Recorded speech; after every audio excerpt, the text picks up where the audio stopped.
어느 날 늘 채워져 있던 자리가 비어 있었다. 일정은 조용히 바뀌었고 민저의 문은 굳게 닫혔다. 왕실은 단지 시간이 필요하다고 말했다.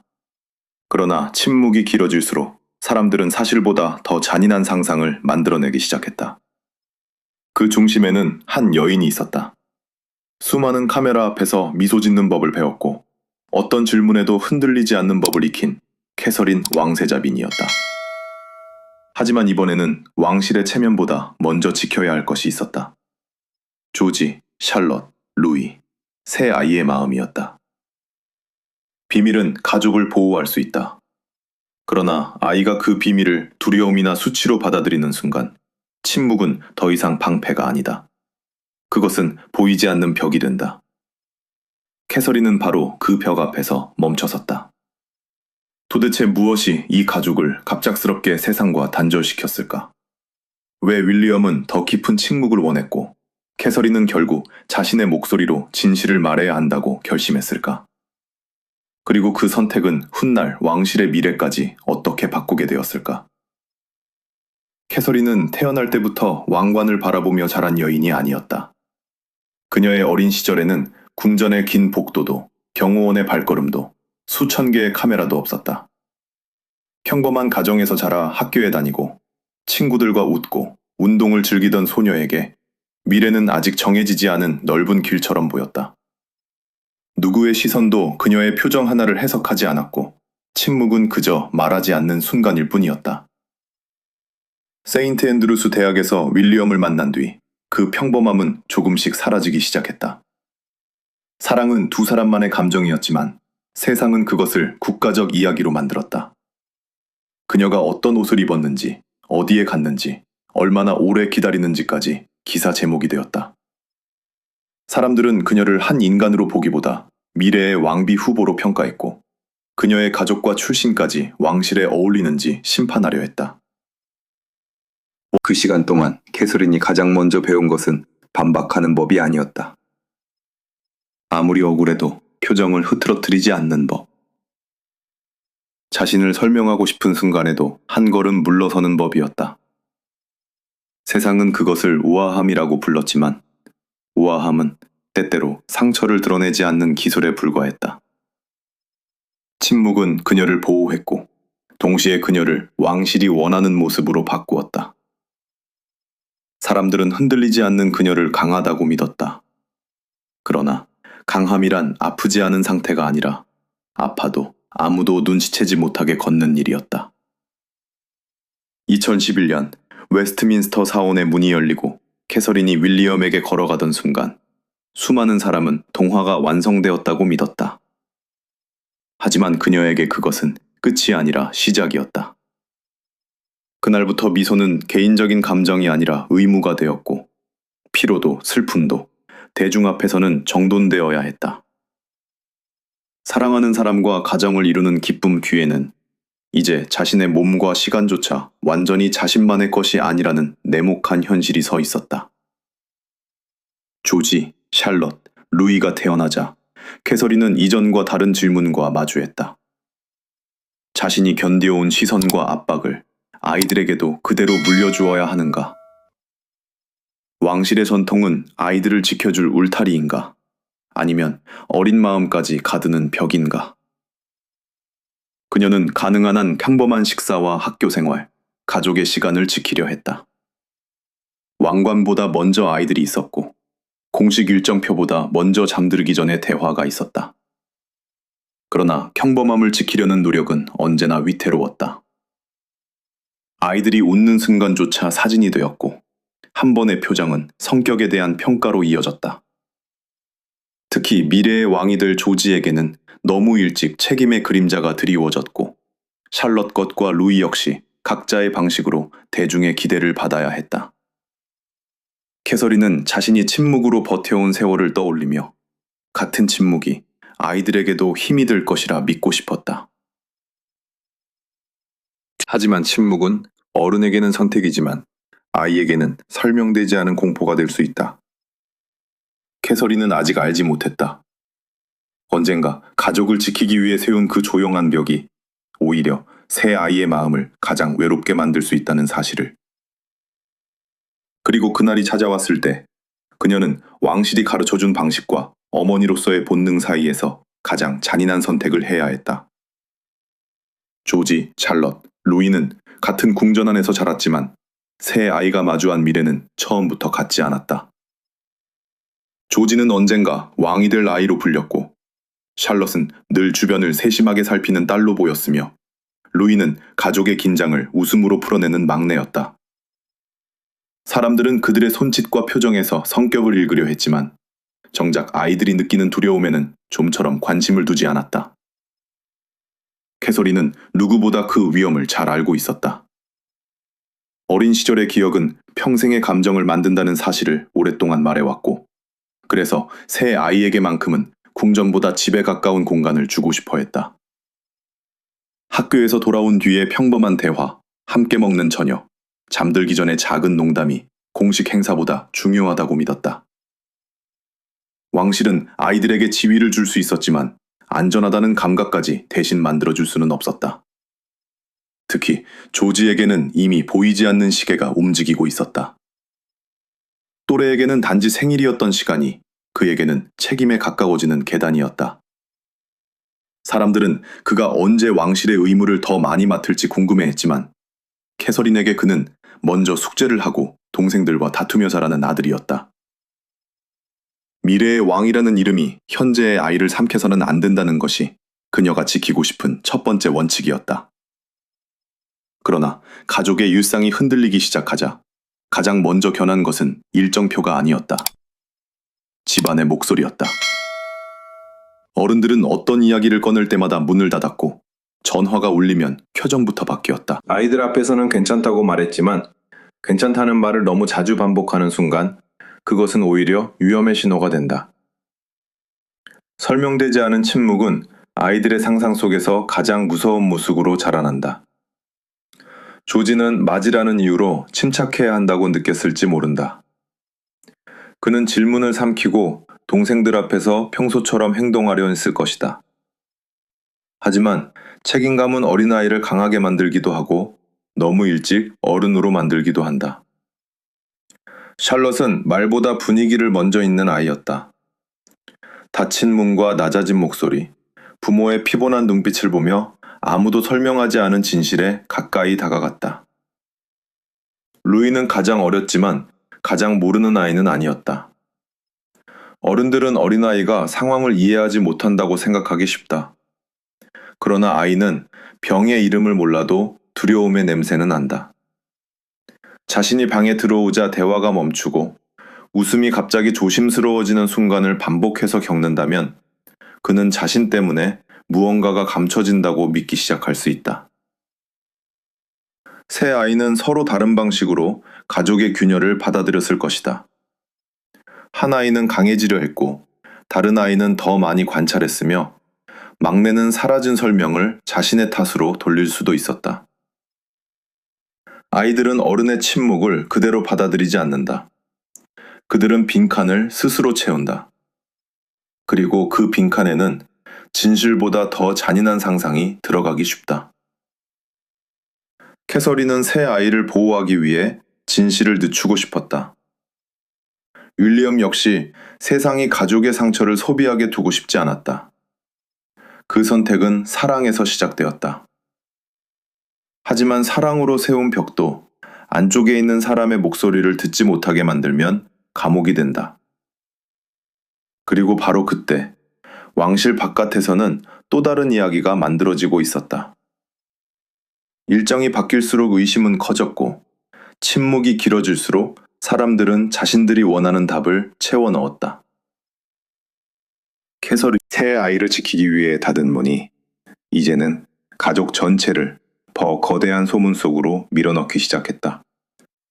2024년 초 켄싱턴 궁은 캐서린이 복부 수술을 받았으며 한동안 공식 활동을 중단한다고 발표했다.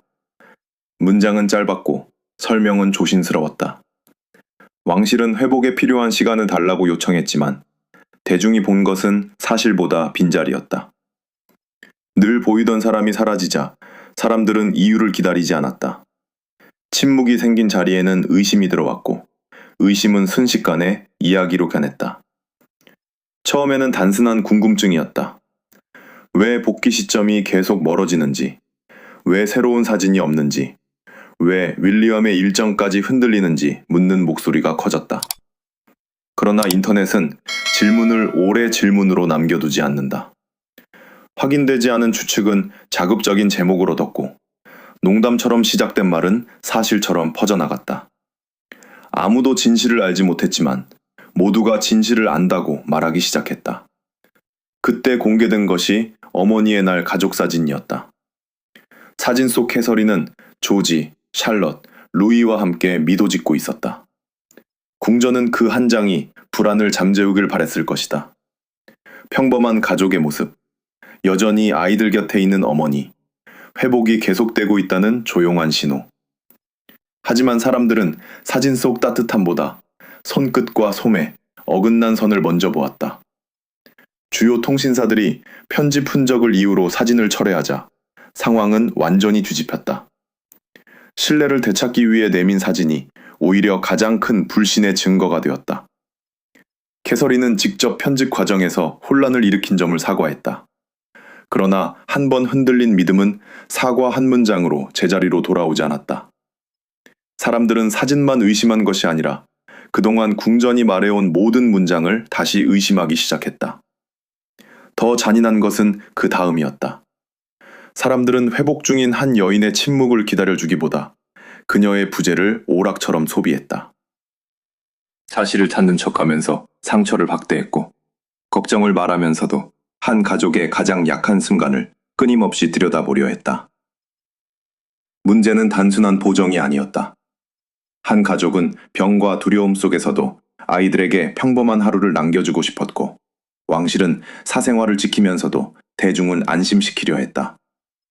하지만 절반만 보여준 진실은 때때로 거짓보다 더 위험하다. 설명이 부족하면 사람들은 빈칸을 채우고 그 빈칸에는 언제나 가장 잔인한 상상이 들어간다. 캐서린에게 사진은 단지 이미지가 아니었을 것이다. 새 아이가 웃고 있는 순간을 지켜내고 싶었던 한 어머니의 선택이었을지도 모른다. 그러나 세상은 그 미소를 가족의 기억으로 보지 않았다. 확대하고 비교하고 분석할 자료로 보았다. 왕실이 보호하려 했던 아이들의 얼굴은 오히려 더 거대한 의심의 중심에 놓였다. 윌리엄은 침묵을 유지하면 시간이 가족을 보호해 줄 것이다 믿었을지 모른다. 하지만 시간은 진실의 편만 드는 것이 아니다. 아무 설명도 없는 시간은 소문의 편이 되기도 한다. 캐서린은 그 사실을 뼈아프게 깨달았다. 말하지 않으면 비밀을 지킬 수는 있었지만 이야기의 주도권까지 지킬 수는 없었다. 그리고 마침내 그녀는 선택해야 했다. 계속 침묵해 아이들을 감출 것인가? 아니면 자신의 상처를 드러내 더 큰 오해를 멈출 것인가? 대중은 아직 사진 속 작은 오류만 보고 있었다. 아무도 그 사진 뒤에서 한 가족이 어떤 공포와 싸우고 있었는지 알지 못했다. 사진 논란이 커지던 그 시기, 궁전 안에서는 훨씬 더 무거운 진실이 이미 자라고 있었다. 캐서린이 복부 수술을 받은 뒤 진행된 검사에서 암이 발견되었고 그녀는 예방적 항암 치료를 시작해야 했다. 세상이 사진의 작은 흔적을 확대하고 있을 때 한 가족은 삶의 방향이 완전히 달라질 수 있다는 공포 앞에 서 있었다. 더 잔인한 것은 그 충격이 캐서린에게만 닥친 것이 아니라는 사실이었다. 같은 시기 찰스 국왕 역시 암 치료를 받고 있었다. 윌리엄은 아내의 손을 잡아야 했고 동시에 아버지의 건강과 왕실의 책임까지 바라봐야 했다. 한 사람의 남편, 새 아이의 아버지, 미래의 국왕이라는 새 역할이 한꺼번에 그의 어깨를 눌렀다. 대중은 그가 왜 유정을 줄였는지 궁금해했다. 그러나 윌리엄에게 그 시간은 단순한 휴식이 아니었다. 병원과 집, 공식 의무와 가족의 식탁 사이를 오가며 그는 어느 쪽에서도 완전히 무너질 수 없었다. 왕실은 감정을 통제하는 법을 가르쳤지만 사랑하는 사람을 잃을지 모른다는 공포 앞에서 계급과 훈련은 아무런 방패가 되지 못했다. 캐서린 역시 환자로만 머물 수 없었다. 그녀는 치료의 부작용과 불확실성을 견디면서도 조지, 샬럿, 루이에게 상황을 설명해야 했다.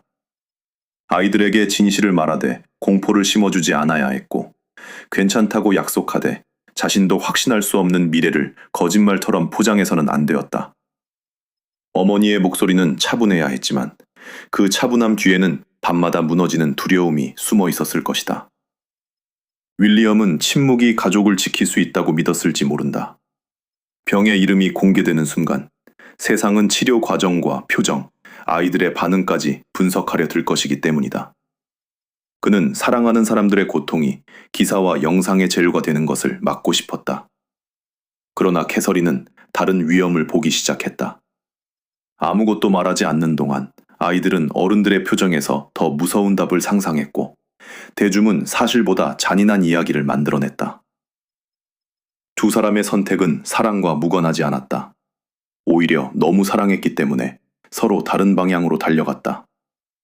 윌리엄은 벽을 세우려 했고, 캐서린은 작은 문이라도 열어야 한다고 느꼈다. 한쪽은 노출을 두려워했고, 다른 한쪽은 침묵이 남길 상처를 두려워했다. 같은 공포가 두 사람을 갈라놓은 셈이었다. 그 무렵 찰스 국왕의 병도 왕실 전체에 새로운 질문을 던졌다. 국왕과 미래의 왕비가 동시에 치료를 받는 상황에서 군주제는 여전히 완벽한 모습만 보여주어야 하는가? 아니면 약함을 인정하는 것이 오히려 더 큰 신뢰를 만들 수 있는가? 왕관은 흔들리지 않는 상징이어야 했지만 그 왕관을 쓰는 사람들은 결국 피로하고 아프며 두려워하는 인간이었다. 이제 침묵은 단순한 의료적 선택이 아니었다. 그것은 가족의 미래와 왕실의 신뢰를 동시에 결정할 선택이 되었다. 그리고 캐서린은 마침내 깨달았다. 아무 말도 하지 않는다고 해서 사랑하는 사람들의 마음까지 보호되는 것은 아니라는 사실을. 그녀는 카메라 앞에 앉기로 했다. 하지만 그 순간 왕실의 목소리가 아니라 한 어머니의 목소리를 선택해야 했다. 2024년 3월 22일, 캐서린은 윈저의 조용한 정원 앞에 홀로 앉았다. 곁에는 아이들도, 윌리엄도, 화려한 왕실 의전도 없었다. 카메라가 켜지자 그녀는 자신이 암 치료를 받고 있다고 밝혔다. 몇 주 동안 세상을 뒤덮었던 소문은 그 한마디 앞에서 멈췄지만 진짜 이야기는 병의 이름보다 그 다음 문장에 있었다. 그녀는 자신과 윌리엄에게, 조지, 샬럿, 루이에게 모든 상황을 설명할 시간이 필요했다고 말했다. 아이들이 이해할 수 있는 방식으로 진실을 전하고 엄마는 괜찮아질 것이라고 안심시키는 일이 먼저였다는 것이다. 왕제자빈의 발표였지만 그 순간 화면 속에 앉아있던 사람은 무엇보다 새 아이의 어머니였다. 왕실의 공식 언어는 언제나 정확하고 절제되어 있다. 그러나 정확한 문장만으로는 밤마다 아이들의 질문을 받아내야 했던 두려움까지 설명할 수 없다. 캐서린은 의료 기록을 모두 공개하지 않았고 병의 세부 사항도 남겨두었다. 대신 그녀는 침묵의 이유를 설명했다. 숨기기 위해서가 아니라 가족이 먼저 현실을 받아들일 시간을 얻기 위해서였다고. 윌리엄이 더 깊은 침묵을 원했을 것이라는 해석은 충분히 가능했다. 그는 어머니 다이애나의 삶이 어떻게 끊임없는 카메라와 추측 속에서 소비되었는지 누구보다 가까이에서 보았다. 아내의 치료와 아이들의 불안을 또 하나의 왕실 드라마로 만들고 싶지 않았을 것이다.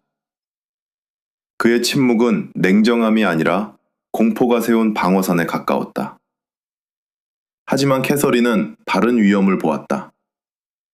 아무 말도 하지 않는 동안 사람들은 사진 한 장과 빈 일정표만으로 이야기를 만들어냈다. 아이들을 보호하려 세운 벽이 오히려 아이들의 이름을 더 거대한 소문 속으로 끌어들이고 있었다. 침묵은 사생활을 지킬 수 있었지만 이야기의 의미까지 지킬 수는 없었다. 그래서 그녀는 모든 것을 말하는 대신 필요한 만큼만 진실을 열었다. 이것은 폭로가 아니었다. 경계를 포기한 것도 아니었다. 오히려 누가 무엇을 알 수 있는지 스스로 결정한 선택이었다. 진실을 말한다는 것은 모든 문을 여는 일이 아니다. 가장 중요한 문 하나를 자신의 손으로 여는 일이다. 그 영상이 공개된 뒤 질문은 완전히 달라졌다. 사람들은 더 이상 단순히 캐서린이 어디에 있는지만 묻지 않았다. 한 어머니가 새 아이의 안전을 지키면서도 얼마나 많은 사생활을 내놓아야 하는지 생각하기 시작했다. 그녀의 차분한 목소리는 궁전의 체면보다 가족의 두려움을 먼저 인정했다. 캐서린은 강한 척하지 않았다. 치료가 필요하다는 사실을 인정했고 회복에는 시간이 걸린다고 말했다. 바로 그 정직함이 사람들의 마음을 움직였다. 완벽함은 거리를 만들지만 두려움을 인정하는 용기는 사람을 연결한다. 왕관은 그녀를 특별하게 만들었지만 그날 그녀를 이해하게 만든 것은 평범한 인간의 떨림이었다. 그러나 카메라가 꺼진 뒤에도 삶은 곧바로 정상으로 돌아오지 않았다. 발표는 소문을 멈추게 했을 뿐 치료와 피로, 아이들의 걱정까지 끝내주지는 못했다. 오히려 가장 어려운 싸움은 그때부터 시작되었다. 이제 캐서린은 병을 이겨내는 것뿐 아니라 이전과는 다른 삶을 받아들이는 법까지 배워야 했다. 카메라 앞에서 진실을 말한 뒤에도 캐서린의 하루는 갑자기 가벼워지지 않았다. 치료는 몸의 힘을 빼앗았고 회복은 직선처럼 앞으로 나아가지 않았다. 어떤 날은 웃을 수 있었지만 어떤 날은 계단 몇 개조차 멀게 느껴졌을 것이다. 사람들은 그녀의 복귀 날짜를 궁금해했지만 정작 그녀가 다시 배워야 했던 것은 무대에 서는 법이 아니라 자신의 몸이 보내는 신호를 듣는 법이었다. 왕실의 삶에서 멈춤은 종종 약함으로 해석된다. 그러나 캐서린은 이전처럼 완벽한 일정을 되찾는 것이 회복의 증거가 아니라는 사실을 받아들여야 했다. 아이들과 식탁에 앉는 일, 정원을 천천히 걷는 일, 피곤하면 약속을 줄이는 일이 오히려 더 큰 용기였다. 강한 사람은 끝까지 버티는 사람이 아니라 무너질 수 있음을 인정하고 속도를 바꿀 줄 아는 사람이다. 2025년 1월, 그녀는 자신이 치료받았던 로열 마스든 병원을 찾았다. 그곳에서 캐서린은 더 이상 환자를 위로하러 온 왕세자빈만이 아니었다. 같은 복도에서 결과를 기다리고 같은 두려움을 삼켜본 사람이었다. 그녀의 한마디가 이전과 다르게 들린 이유도 바로 그 때문이었다. 고통을 멀리서 바라본 사람의 위로와 그 안을 직접 지나온 사람의 침묵은 결코 같지 않다. 그녀는 병세가 차도를 보이고 있다고 알렸지만 그것을 승리 선언처럼 말하지 않았다. 회복은 끝난 전쟁이 아니라 매일 새롭게 균형을 배우는 과정이었다. 몸은 예전과 같은 속도를 허락하지 않을 수 있고 마음은 갑작스러운 검사와 기억 앞에서 다시 흔들릴 수 있다. 캐서린은 그런 불완전함을 숨기지 않으면서도 자신의 역할을 조금씩 되찾아갔다. 이후 그녀가 다시 집중한 분야는 어린 시절과 정서적 안정이었다. 아이가 어떤 환경에서 사랑받고 어떤 관계 속에서 안전함을 느끼는지가 평생을 바꾼다는 믿음은 이제 더 개인적인 의미를 갖게 되었다. 병은 그녀에게 한 가지를 가르쳤다. 가족을 지키는 것은 모든 위험을 없애는 일이 아니라 위험이 찾아왔을 때 혼자가 아니라고 느끼게 하는 일이라는 것을. 공식 행사로의 복귀도 예전과 달랐다. 한 번의 등장으로 모든 것이 정상화되었다고 선언하지 않았고 몸이 허락하는 만큼만 앞으로 나아갔다. 사람들은 그녀가 웃는 모습을 보고 안도했지만 그 미소 뒤에는 이전보다 훨씬 분명한 경계가 있었다. 왕실의 의무가 삶을 삼키게 두지 않겠다는 조용한 결심이었다. 윌리엄 역시 변하고 있었다. 그는 더 이상 회복을 예전 모습을 복원하는 일로만 보지 않았다. 가족에게 필요한 것은 완벽했던 과거로 돌아가는 것이 아니라 두려움을 통과한 뒤에도 서로를 잃지 않는 새로운 질서였다. 캐서린이 천천히 걸을 때 기다려주고 아이들이 질문할 때 설명하며 침묵이 필요할 때는 숨기기보다 함께 견디는 법을 배우기 시작했다. 캐서린은 병 이전의 자신으로 돌아가려 하지 않았다. 그녀는 더 느리지만 더 솔직한 삶, 더 제한적이지만 더 깊은 역할을 선택하고 있었다. 그리고 그 변화는 한 여성의 회복에만 머물지 않았다. 그것은 윌리엄이 미래의 왕실을 바라보는 방식, 그리고 조지와 샬럿, 루이가 물려받게 될 왕관의 의미까지 조용히 바꾸기 시작했다. 캐서린의 병은 한 가족에게만 남은 상처가 아니었다. 그것은 왕실이 앞으로 무엇을 지켜야 하는지 묻는 시험이 되었다. 과거의 군주제는 침묵을 품위로 여겼고 감정을 드러내지 않는 태도를 강함이라 불렀다. 그러나 세상은 달라졌고 사람들은 완벽한 상징보다 두려움을 인정하면서도 책임을 놓지 않는 인간을 더 오래 기억하기 시작했다. 윌리엄은 그 변화를 가장 가까이에서 배웠다. 그는 가족을 보호하려면 세상과 거리를 두어야 한다고 믿었다. 하지만 캐서린의 회복을 지켜보며 보고란 단지 문을 닫는 일이 아니라는 사실을 깨달았다. 아이들이 질문할 때 대답하고 불안할 때 곁에 머물며 왕실의 의무보다 한 사람의 마음을 먼저 살피는 건 역시 미래의 왕이 감당해야 할 책임이었다. 그 변화는 그의 공적 활동에서도 드러났다. 집이 없는 사람들을 돕는 호머즈와 환경 문제 해결을 위한 어스샷 프라이즈는 왕실의 역할이 단순한 방문과 악수에 머물 수 없다는 생각을 보여주었다. 왕관의 가치는 얼마나 자주 모습을 드러내느냐가 아니라 얼마나 많은 삶을 실제로 바꾸느냐에 달려 있었다. 조지는 이제 어린 시절의 끝자락에 서 있었다. 언젠가 왕이 될 운명을 피할 수는 없지만 두모는 그 운명이 지금의 소년을 삼키지 않도록 지켜야 했다. 샬럿에게는 늘 주변을 살피는 아이가 아니라 자신의 목소리를 가진 사람으로 자랄 시간이 필요했다. 루이에게도 사람들을 웃게 하는 막내라는 이미지보다 실수하고 쉬며 평범하게 성장할 권리가 먼저였다. 새 아이가 물려받을 왕실은 모든 비밀을 공개하는 곳일 필요는 없다. 그러나 두려움을 다른 이름으로 감추고 침묵을 강요하는 곳이어서도 안 된다. 아이들은 진실의 모든 세부를 알 필요는 없지만 자신들이 사랑받고 있으며 어떤 위기에서도 홀로 남겨지지 않는다는 사실만큼은 분명히 알아야 한다. 찰스 국왕 역시 자신의 병을 통해 같은 질문과 마주했다. 그는 치료를 계속하면서도 공적 임무를 이어갔고 필요한 만큼만 상황을 알렸다. 왕실은 약함을 감추지 않으면서도 사생활을 지킬 수 있다는 새로운 균형을 배우고 있었다. 존엄은 아무것도 말하지 않는 데서 생기는 것이 아니라 무엇을 말하고 무엇을 지킬지 스스로 결정하는 데서 생겼다.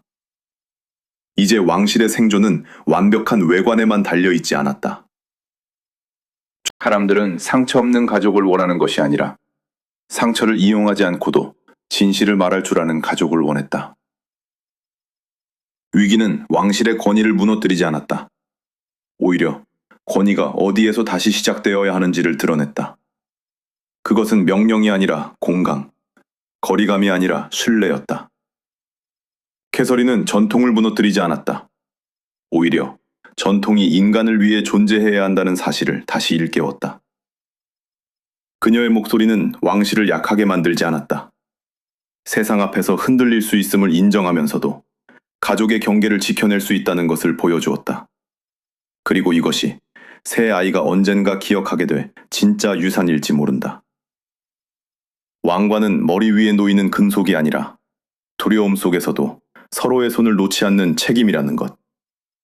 침묵은 때로 가족을 지키지만 사랑은 언제 침묵을 끝내야 하는지도 알아야 한다. 새로운 왕실은 바로 그 용기에서 시작되고 있었다.